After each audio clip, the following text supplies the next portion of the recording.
Flooded Pakistan needs climate reparation या climate compensation, ये है क्या, कौन प्रोवाइड करेगा और किससे डिमांड की है पाकिस्तान ने क्लाइमेट रिपेरेशन की, ये होता क्या है, इसके बारे में हमें इस लेक्चर में समझना है।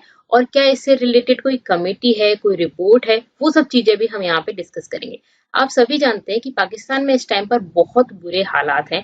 वहां पर 1300 लोगों से भी ज्यादा लोगों की मौत हो चुकी है, ऑलरेडी क्लेम हो चुका है, 1300 लोगों की मौत हो गई है वहां पे बारिश की वजह से। हैवी बारिश हुई है और उस वजह से लाखों लोग मुश्किल में आ गए हैं, बेघर हो गए हैं। इसके पीछे के रीजंस क्या हैं? तो आप सभी जानते हैं इसके पीछे बहुत सारे रीजंस हैं। हैवी बारिश के क्या रीजन है? तो एक मेन मुद्दा जो सामने आता है हमारे, वो है क्लाइमेट चेंज। अब ये क्लाइमेट चेंज की वजह से इतनी प्रॉब्लम्स क्यों हो रही हैं, इस पर मैंने बहुत सारे लेक्चर्स बनाए हुए हैं, तो आप अगर चाहते हैं तो उन्हें भी देख लीजिएगा। यहाँ पर भी आपको समझ आ जाएगा क्लाइमेट चेंज की वजह से प्रॉब्लम क्यों हो रही है और ये है क्या बेसिकली क्लाइमेट कंपनसेशन क्या है और कौन सी कंट्रीज ये प्रोवाइड करेंगी, किन कंट्रीज को प्रोवाइड करेंगी, या इसकी डिमांड पाकिस्तान अकेले ही कर रहा है या बाकी और कंट्रीज भी हैं जो इस चीज की डिमांड कर रही हैं। ये सब चीजें आपको यहाँ पे समझ आएंगी, काफी कुछ जानने के लिए है यहाँ पे। तो चलिए स्टार्ट करते हैं, लास्ट तक बने रहिएगा। पहले बात करते हैं इस न्यूज के बारे में। देखिए ये लेडी कौन है, तो ये जो बात है ये पाकिस्तान में जो फ्लड डिजास्टर हुआ है उसकी वजह से है। ये यहाँ पर वर्स्ट फ्लड डिजास्टर हुआ है पाकिस्तान में इन द हिस्ट्री। यहाँ पर इन्होंने डिमांड की है क्लाइमेट रिपेरेशन की या क्लाइमेट कंपनसेशन की। ये किससे डिमांड की गई है? रिच कंट्रीज से डिमांड की गई है जो मेनली रिस्पॉन्सिबल है क्लाइमेट चेंज के लिए। अब आप ऐसा कैसे कह सकते हो कि रिच कंट्रीज ही रिस्पॉन्सिबल है, क्योंकि उन्हीं ने ही तो डेवलपमेंट किया है, उनकी वजह से, ज्यादातर उनकी वजह से क्लाइमेट चेंज हुआ है। यहाँ पे कार्बन डाइऑक्साइड एमिट हुई है, उसकी वजह से ग्रीन हाउस गैसेज और यहाँ पे क्लाइमेट चेंज हुआ है। तो मेनली वही रिस्पॉन्सिबल है और कंट्रीज भी रिस्पॉन्सिबल है, ऐसा नहीं है। जैसे डेवलपिंग कंट्रीज है वो भी रिस्पॉन्सिबल है, लेकिन मेनली जो रिच कंट्रीज हैं जैसे यूएस हो गया, यूरोपियन यूनियन हो गया, वो ज्यादातर रिस्पॉन्सिबल है क्लाइमेट चेंज के लिए। अब उनकी ड्यूटी बनती है जो डेवलपिंग नेशन है उनकी हेल्प करने की, क्योंकि अगर मेरी वजह से कोई प्रॉब्लम हुई है तो कंपनसेशन मैं प्रोवाइड करूंगी, ऑब्वियस है, ठीक है। तो यहाँ पर रिच कंट्रीज जो है उनकी वजह से ये क्लाइमेट चेंज ज्यादा हुआ है, तो वो रिस्पॉन्सिबल है इस क्लाइमेट चेंज के। तो उसकी वजह से जिन कंट्रीज को प्रॉब्लम हो रही है वो उनको कंपनसेशन प्रोवाइड करें, ऐसी डिमांड है बेसिकली। अभी इस पर डिमांड पर क्या रिस्पॉन्स हुआ है वो भी आपको थोड़ा सा समझ आएगा। ये लेडी कौन है? तो ये पाकिस्तान के जो मिनिस्टर हैं, क्लाइमेट चेंज मिनिस्टर शहरी रहमान, इन्होंने बोला है कि पाकिस्तान ने नेग्लिजिबल कंट्रीब्यूशन किया है टू ग्लोबल वार्मिंग। मतलब पाकिस्तान का एज सच कोई कंट्रीब्यूशन नहीं है ग्लोबल वार्मिंग में। क्यों नहीं है? क्योंकि इतना डेवलप नेशन नहीं है, इतना सारा डेवलपमेंट वहां पे नहीं हुआ है, जैसे इंडिया में भी बहुत ज्यादा नहीं हुआ है। इंडिया में अब डेवलपमेंट होने लगा है तो ग्रीन हाउस गैस या कार्बन एमिट हम करने लगे हैं, कार्बन डाइऑक्साइड एमिट, लेकिन इतना अब करने लगे हैं, पहले से हमने नहीं किया। और ये कब से बात हो रही है? 1850s के आसपास, जब इंडस्ट्रियल एज जब स्टार्ट हुआ था यहाँ पे, तो उस टाइम से अभी तक जैसे यूएस है, यूके, इन्होंने बहुत सारा डेवलपमेंट किया और बहुत सारा एमिट किया कार्बन डाइऑक्साइड, उसकी वजह से क्लाइमेट चेंज हुआ। अब यहाँ पे उसकी वजह से क्लाइमेट चेंज हुआ और अब रिजल्ट देखने को मिल रहे हैं। तो रिजल्ट हम लोगों को देखने को मिल रहे हैं। तो उन्होंने वहां पे ये बोला है कि नेग्लिजिबल कंट्रीब्यूशन है पाकिस्तान का ग्लोबल वार्मिंग में, और हम यहाँ पे क्लाइमेट चेंज की वजह से इतनी बुरी हालात देखने को मिल रहे हैं हमें। तो अब हमें क्या दिया जाए? हमें कंपनसेशन प्रोवाइड किया जाए। तो करंट फ्लड जो है उसमें अभी ऑलरेडी क्लेम किया जा चुका है 1300 लाइफ इसकी वजह से इन लोगों की डेथ हो गई है, इकोनॉमिक डैमेज हुआ है। और इकोनॉमिक डैमेज बहुत कम नहीं, बिलियंस ऑफ डॉलर्स का इकोनॉमिक डैमेज हुआ है। एक तो ऑलरेडी कंट्री पुअर कंट्री में आता है, ठीक है, उसकी या डेवलपिंग नेशन बोल सकते हो आप, तो उतना ज्यादा डेवलप नहीं है और इतना सारा बिलियंस ऑफ डॉलर का डैमेज हुआ है वहां पे, तो ऑब्वियस है कि वो कुछ कंपनसेशन चाहते हैं, ठीक है। अब ये सही है या नहीं है वो तो बात की बात है, लेकिन ये कहा गया है पाकिस्तान के मिनिस्टर के द्वारा, ठीक है। तो यहाँ पे रिच नेशंस जो है उन्हें रिपेरेशन प्रोवाइड करना चाहिए टू कंट्रीज लाइक पाकिस्तान, ठीक है। जो भी क्लाइमेट चेंज के कॉन्सिक्वेंसेस की वजह से ये जो प्रॉब्लम्स हो रही हैं, उन प्रॉब्लम्स के लिए यहाँ पे कंपनसेशन या रिपेरेशन प्रोवाइड करना चाहिए, ठीक है, ये इन्होंने बोला है। अब ये डिमांड क्या सिर्फ पाकिस्तान की है, तो ऐसा नहीं है, सिर्फ अकेले पाकिस्तान की नहीं है। यहाँ पे बहुत सारे डेवलपिंग नेशंस जो हैं वो इस चीज की डिमांड कर रहे हैं, पर्टिकुलरली जो स्मॉल आइलैंड स्टेट्स हैं जिनमें ज्यादा प्रॉब्लम होती है। ठीक है, क्योंकि आसपास समुद्र है, उनके आसपास बारिश बहुत ज्यादा होती है, फ्लड वगैरह ज्यादा आते हैं, और उनमें इतना ज्यादा डेवलपमेंट भी नहीं हुआ है कि वो अपने आप को उससे उभार पाए। ठीक है, इतना सारा हर साल अगर उनके यहाँ पे डैमेज होगा तो ऑब्वियसली वो चाहते हैं कि कुछ हमें कंपनसेशन प्रोवाइड किया जाए। तो ये सालों से इस तरह की डिमांड कर रहे हैं, इंसिस्ट कर रहे हैं। तो इसके लिए setting up an international mechanism for financial compensation for loss and damage cause by climate disaster. Climate change की वजह से, क्लाइमेट डिजास्टर की वजह से जो लॉस होता है उसके लिए फाइनेंशियल कंपनसेशन दिया जाए उनको। ठीक है, तो बेसिकली यहाँ पे रिपीटेडली ये जो डिमांड है वो इंटरनेशनल क्लाइमेट चेंज नेगोशिएशन में जाती है और अदर प्लेटफॉर्म में जाती है। ये इस इशू पे काफी बार डिस्कशन हो चुका है। क्लाइमेट कॉन्फ्रेंस जो आपकी COP26 हुई थी लास्ट ईयर, उस पर भी इसमें डिस्कशन हुआ था, जिस पर मैंने ऑलरेडी लेक्चर बना रखा है। तो मोदी जी ने जैसे कि बोला था 2070 तक हम जीरो कार्बन एमिट करना स्टार्ट कर देंगे। ठीक है, तो हम जीरो कार्बन एमिट वो क्या है वो भी आपको वहां पे समझ आ जाएगा। और उन्होंने भी ये डिमांड की थी कि जो कंपनसेशन वाली चीज है वो आप करें। ठीक है, ठीक है, तो यहाँ पे बेसिकली हिस्टोरिकल एमिशन आर्ग्यूमेंट है क्या ये, तो यहाँ पे demand of extension of usual universally acknowledge polluter pays principle. ये क्या होता है बेसिकली, जिन लोगों ने पॉल्यूशन फैलाया है वो उसके लिए पे करें। तो ये पॉल्यूटर पेज, सिंपल सा मीनिंग है इसका, जिन लोगों ने पॉल्यूशन फैलाया, जिनकी वजह से पॉल्यूशन है, वो पॉल्यूशन बेसिकली यहाँ पे कंपनसेशन प्रोवाइड करें जिनको इसकी वजह से नुकसान हो रहा है। ठीक है, तो makes a polluter liable for paying not just for the cost of remedial action but also for compensating the victims of environmental damage caused by their actions। ठीक है, तो उनकी वजह से, उनके जो काम की वजह से जो प्रॉब्लम हो रही है विक्टिम्स को, उसके लिए वो कंपनसेशन प्रोवाइड करें यहाँ पे। अब ये कौन प्रोवाइड करेगा, किस पर रिस्पॉन्सिबिलिटी है, तो यहाँ पर ये जो बर्डन ऑफ रिस्पॉन्सिबिलिटी है वो उन रिच कंट्रीज के ऊपर है जिन्होंने ग्रीन हाउस गैस अमिट की है इनिशियल जो बिगिनिंग इंडस्ट्रियल एज है वहां पे, जिन्होंने ग्रीन हाउस गैस एमिट की है उनके लिए।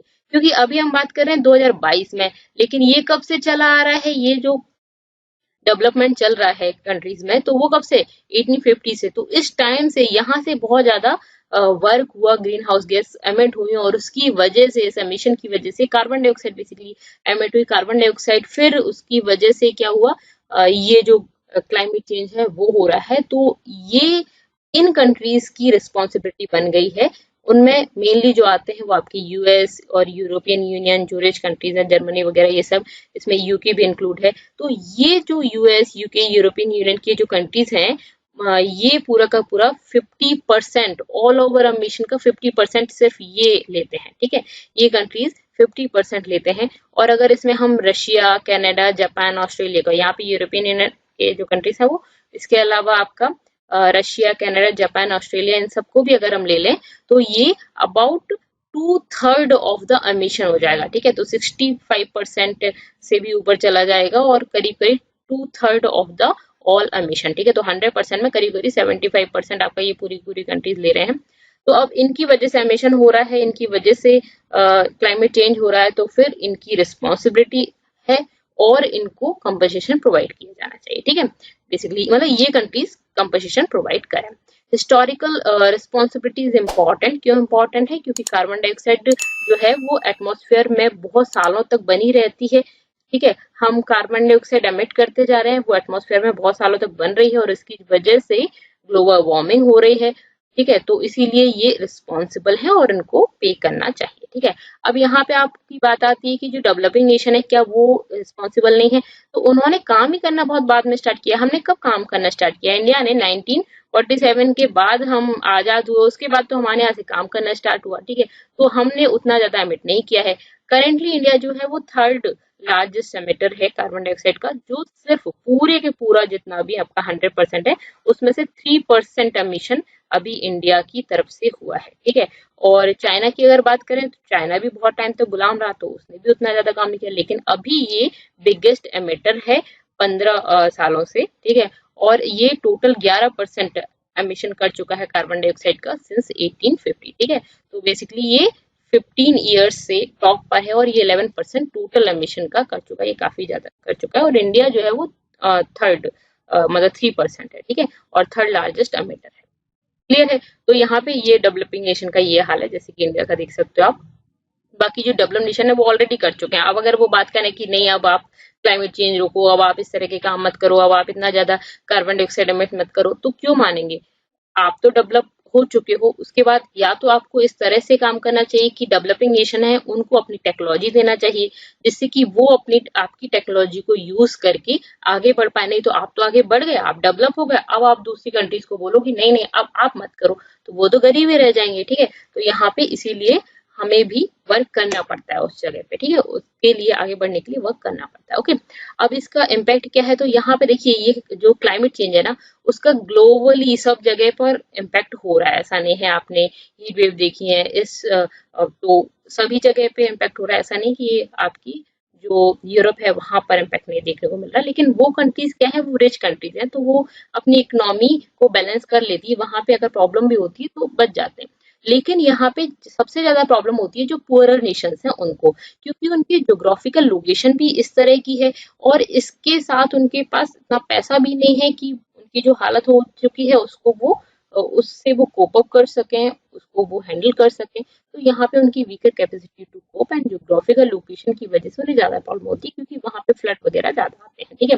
तो this is what is giving rise the demand for loss and damage compensation, ठीक है। तो लॉस और डैमेज हुआ उसका कंपनसेशन दिया जाए, इस वजह से ये बेसिकली डिमांड राइज हो रही है, ठीक है। तो यहाँ पे countries that have negligible contribution to historical जो एमिशन है उसमें जो नेग्लिजिबल कंट्रीब्यूशन है and severe limitations of resources, उनके पास रिसोर्सेज भी उतने नहीं है और वो क्या इसकी वजह से बहुत ज्यादा फेस करती है क्लाइमेट चेंज की वजह से, और उनको कंपेंसेशन दिया जाना चाहिए, उनकी डिमांड है, ठीक है। अब यहाँ पर यूनाइटेड नेशन फ्रेमवर्क जो कन्वेंशन ऑन क्लाइमेट चेंज है 1994 में इंटरनेशनल अग्रीमेंट हुआ एक, यहाँ पे इसके लिए इस पर बात हुई, अग्रीमेंट हुआ। यहाँ पे basically laid down the broad principles of global effort to fight climate change, ठीक है। यहाँ पे क्लाइमेट चेंज से फाइट करने के लिए सभी कंट्रीज को मिलके कुछ ग्लोबल एफर्ट लगाने होंगे जिससे कि क्लाइमेट चेंज को रोका जा सके। तो यहाँ पे इस बात पर बातचीत हुई, ठीक है। तो यहाँ पे सभी कंट्रीज ने अपनी अपनी बेसिकली उनको अपनी रिस्पॉन्सिबिलिटी निभानी है, उनको कार्बन डाइऑक्साइड एमिट कम करना है, तो ये सब बातें हुई, ठीक है।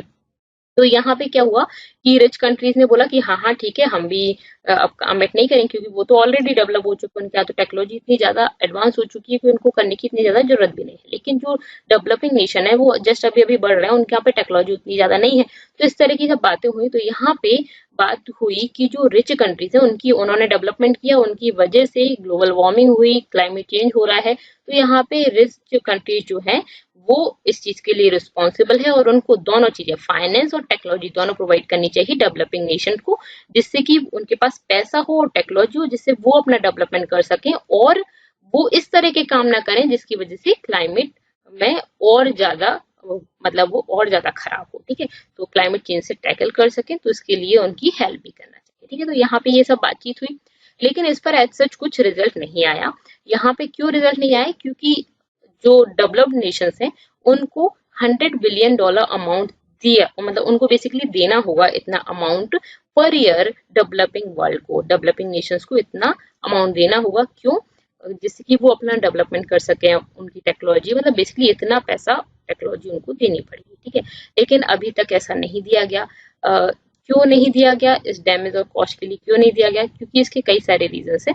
देखिए 1994 में उस टाइम पर क्लाइमेट डिजास्टर्स रेगुलर नहीं था और यहाँ पर यूएनएफसीसीसी ने इस बेस पर मतलब बेसिकली कि लॉस और डैमेज जो है उसको इतना मेंशन नहीं किया था, क्योंकि उस टाइम पर इतना रेगुलर नहीं था क्लाइमेट चेंज का, इतना ज्यादा क्लाइमेट चेंज की वजह से प्रॉब्लम नहीं होती थी उस टाइम पर।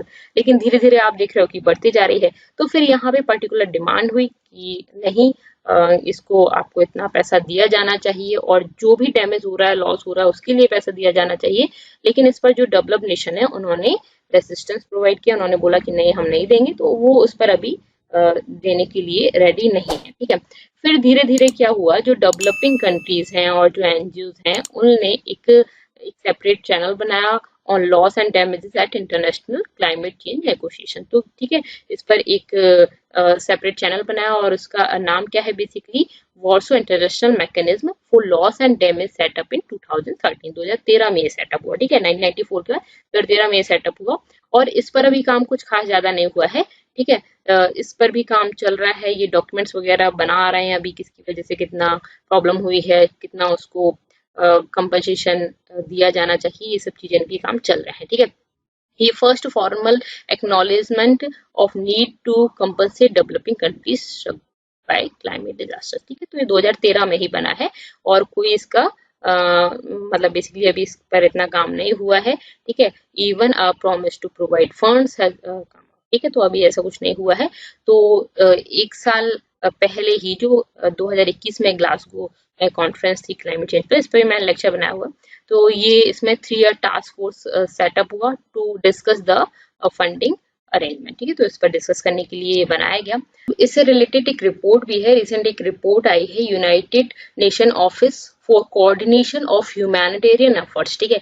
ये जो रिपोर्ट है इसमें इस तरह से बताया गया है कि 2019 से 21 3 साल में क्लाइमेट डिजास्टर, क्लाइमेट चेंज की वजह से जो प्रॉब्लम हुई है उसके अगर कॉस्ट निकालें तो $15.5 बिलियन है।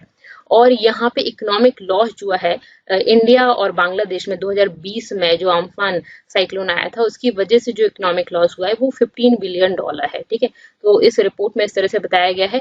और भी काफी कुछ है इसमें, जिसमें यूएस अकेला रिस्पॉन्सिबल है for $1.9 trillion in damage to other countries, ठीक है। तो इतना पैसा यूएस को अदर कंट्रीज को देना चाहिए डैमेज के लिए, ठीक है। इसने जो एमिट किया है उसकी वजह से, जिसने जो कार्बन डाइऑक्साइड एमिट की है इस एमिशन की वजह से जो अदर कंट्रीज को लॉस हुआ है, तो इतना पैसा यूएस अकेला देगा। तो ऑब्वियसली ये फिर ये सोच रहे हैं कि नहीं, हम इतना पैसा क्यों दें, ठीक है। तो यहाँ पे ये चीज है जिस पर अभी बहुत सारी बातचीत होना है, ठीक है। नॉन इकोनॉमिक लॉसेस की अगर हम बात करें, जैसे कि लोगों की जान भी चली गई है, लोगों को एक जगह से दूसरी जगह पे जाना पड़ा है, ठीक है, माइग्रेशन, हेल्थ इम्पैक्ट हुए हैं, डैमेज ऑफ कल्चरल हेरिटेज बहुत बड़ी चीज है। तो ये सब चीजें इनके अलग, ये तो जो डैमेज है वो है ही, इसके अलावा ये सब डैमेजेस भी हुए हैं, ठीक है। नॉन इकोनॉमिक लॉसेस जो हैं वो भी हैं, ठीक है। Unavoidable annual economic losses from climate change were projected to reach somewhere between $290 billion to $580 billion by the year 2013। 2030 तक इतना ज्यादा पर ईयर बेसिकली इतना ज्यादा लॉस हो जाएगा, ठीक है। तो बाय द 2013, 2022 में अभी हम 2023 तक इतना $बिलियन का लॉस हो जाएगा इसकी वजह से, ठीक है। तो यहाँ पर ये बेसिकली रिपोर्ट में बताया गया है। अब बात आती है कि जो पाकिस्तान में जो प्रॉब्लम हुई है क्या उसके लिए क्लाइमेट चेंज ही जिम्मेदार है। तो यहाँ पे ये एक सिर्फ और सिर्फ क्लाइमेट चेंज ही नहीं, बहुत सारे रीजंस हो सकते हैं, ठीक है।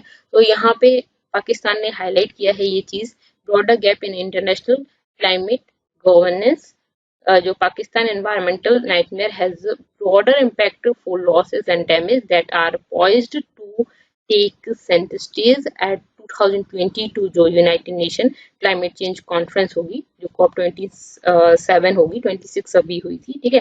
तो ये 2022 की कॉन्फ्रेंस होगी, ये नवंबर में होगी इजिप्ट में। तो आपको ये भी याद रखना है, पूछा जाता है एग्जाम में। तो यहाँ पर ये एक सेंटर पॉइंट होगा कि पाकिस्तान में जो क्लाइमेट, जो बेसिकली फ्लड आया वो क्लाइमेट चेंज की वजह से था। अब इसके कई सारे रीजंस हो सकते हैं, देखिए नेचुरल भी हो सकता है, वहां की जो गवर्नमेंट है उसने उतने अच्छे से वर्क नहीं किया जिसकी वजह से इतने सारे लोगों की जान चली गई। तो काफी सारे रीजंस हो सकते हैं, उसमें क्लाइमेट चेंज भी जिम्मेदार है, बाकी भी है। तो यहाँ पे ये चीज एक बड़ा पॉइंट हो जाता है कि किस तरह से आप डिमांड करोगे कि नहीं सिर्फ और सिर्फ क्लाइमेट चेंज की वजह से इतनी सारी प्रॉब्लम हुई, वहां पे गवर्नमेंट ने उतने अच्छे से टैकल नहीं किया, उतने अच्छे से वर्क नहीं किया, गवर्नेंस उतना अच्छा नहीं रहा जिसकी वजह से इतने सारे लोगों की जान चली गई। तो ये भी कई सारे रीजंस हो सकते हैं, ठीक है। तो ये भी पॉइंट्स हैं, वहां पे वो सारे पॉइंट्स भी होंगे। तो बेसिकली यहाँ पे इन्होंने ये एक मुद्दा उठाया कि क्लाइमेट चेंज की वजह से हमें प्रॉब्लम हो रही है, जबकि हमने तो इतना ज्यादा उसमें कंट्रीब्यूशन भी नहीं है हमारा क्लाइमेट चेंज में, तो हमें उसके लिए कंपनसेशन दिया जाना चाहिए। ओके, तो यहाँ पे ये लेक्चर हमारा कंप्लीट होता है। अब आप अगर इसकी पीडीएफ चाहते हैं तो टेलीग्राम चैनल को ज्वाइन कर सकते हैं। इसके अलावा इंस्टा, फेसबुक पर भी आप मुझसे जुड़ सकते हैं और आपके जो भी डाउट्स हैं वो मुझसे कमेंट में पूछ सकते हैं। और चैनल को सब्सक्राइब कर लीजिए अगर आपने नहीं किया है तो, और वीडियो पसंद आता है तो लाइक करना है, अपने फ्रेंड्स के साथ शेयर करना है। That's all for this lecture. Thank you so much for watching.